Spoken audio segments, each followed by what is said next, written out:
नमस्कार शेतकरी मित्रांनो, शेतकऱ्यांसाठी आनंदाची बातमी समोर आलेली आहे। तर मित्रांनो, आंबा आणि काजू उत्पादक शेतकऱ्यांना मोठा दिलासा मिळणार आहे। तर मित्रांनो, राज्यातील आंबा आणि काजू उत्पादक शेतकऱ्यांसाठी एक मोठी दिलासादायक बातमी समोर आलेली आहे।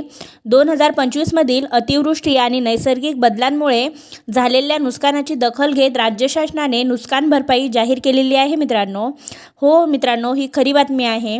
शासनाच्या निर्णयानुसार नुकसानग्रस्त शेतकऱ्यांना किमान 22,000 रुपये प्रति हेक्टर नुकसान भरपाई देण्यात येणार आहे। याशिवाय फळपीक विमा भरलेल्या शेतकऱ्यांना 42,000 रुपये प्रति हेक्टरपर्यंत मदत मिळणार आहे मित्रांनो। राज्यात विशेषतः कोकणातील पालघर, ठाणे, रत्नागिरी, रायगड आणि सिंधुदुर्ग या जिल्ह्यांमध्ये आंबा आणि काजू बागांच्या मोठ्या प्रमाणात नुकसान झाले आहे। यासाठी सर्व भागात पंचनामे करण्याचे आदेश देण्यात आलेले आहेत मित्रांनो।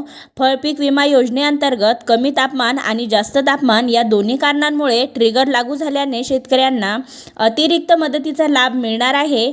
आंबा पिकासाठी सुमारे 6,000 ते 68,000 रुपयेपर्यंत विमा मिळण्याची तरतूद आहे मित्रांनो।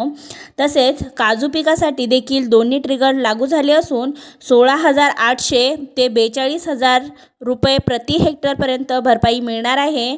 या व्यतिरिक्त वादळ, वारा आणि फळगळ यामुळे झालेल्या नुकसानीसाठीही स्वतंत्र मदत दिली जाणार असून काही प्रकरणांमध्ये ही रक्कम 2 लाख रुपयांपेक्षा पण अधिक जाऊ शकते मित्रांनो। लवकरच शासनाकडून अधिकृत GR काढून निधी वितरित केला जाणार आहे। पात्र शेतकऱ्यांच्या खात्यात थेट ही मदत जमा केली जाणार आहे मित्रांनो। यावर्षी नैसर्गिक आपत्तीमुळे मोठं नुकसान सहन करणाऱ्या शेतकऱ्यांना हा निर्णय दिलासा देणारा ठरणार आहे मित्रांनो। आता कांदा उत्पादक शेतकऱ्यांनाही अशाच मदतीची अपेक्षा आहे। तर मित्रांनो, अधिक अपडेट्ससाठी आमच्यासोबत असेच जुडत राहा आणि तुम्हाला व्हिडिओ आवडल्यास लाईक अँड सबस्क्राईब करा। धन्यवाद।